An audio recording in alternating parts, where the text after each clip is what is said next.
সুপ্রিয় দর্শক, আসসালামু আলাইকুম। আমরা আমার পালিত ঘুঘুর ডাক শুনতে শুনতে একটু ঘুরে আসব হ্যাঁ, হরিমন 99 আপেল গাছ নিয়ে। তো আজকে আপনাদের মাঝে হাজির হয়েছি হরিমন 99 আপেল গাছ। তো এই আপনারা আমার সামনে যে গাছটি দেখতে পাচ্ছেন, এই গাছটির নাম হরিমন 99। শুনেছি হরিমন 99 নাকি বাংলাদেশের একটি সম্ভাব্য ফসল। এটা নাকি বাংলাদেশের আবহাওয়া উপযোগী। হ্যাঁ, বাংলাদেশে নাকি এর সম্ভাবনা রয়েছে। আবার শুনেছি অনেকে নাকি ছাদে এবং বাগানে আপেল ফলিয়েছেন। সেই শুনে আমি একটি গাছ পরীক্ষামূলকভাবে নিয়ে এসেছি।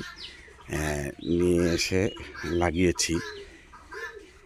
এই গাছটির বয়স ২ বছর। তো ২ বছরে গাছটি ৭ ফিট লম্বা হয়ে গেছে। তবে কোনো ফুল বা ফলের দেখা এখনও পাইনি। জানি না ফুল এবং ফল ধরবে কি না। তো যদি ধরে অবশ্যই আপনাদেরকে খাওয়াবো। এখন পর্যন্ত আমি কোনো ফুলের দর্শন পাইনি। তবে শীতকালে খুব মরা মরা হয়ে যায় গাছটি।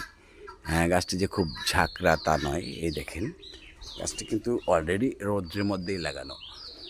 রোদ এবং বৃষ্টি বা কুয়াশা সব কিছুই পড়বে। আমি ছত্রাকনাশক, কীটনাশক স্প্রে করে ২ বছর ধরে গাছটিকে পালন করে আসছি।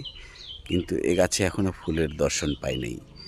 জানি না আসলে আমার আবহাওয়াতে, আমাদের বাংলাদেশের আবহাওয়াতে এটা ফলে ভরে উঠবে কি না, বা দু একটা ফল দেখা যাবে কি না, ফুল দেখা যাবে কি না, ফল দেখা যাবে কি না, এটা আমি শিওর নই।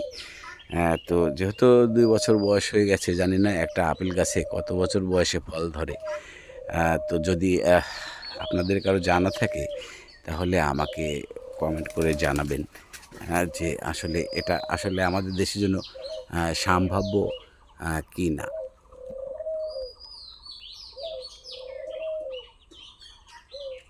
এই দেখেন, নতুন কুশি, নতুন পাতা বের হয়েছে, কিন্তু এখনও কোনো ফুলের দেখা পাইনি। যদি কখনো এটাতে ফুল বা ফল ধরে তো আপনাদেরকে দেখাবো এবং আপনাদেরকে খাওয়াবো ইনশাল্লাহ।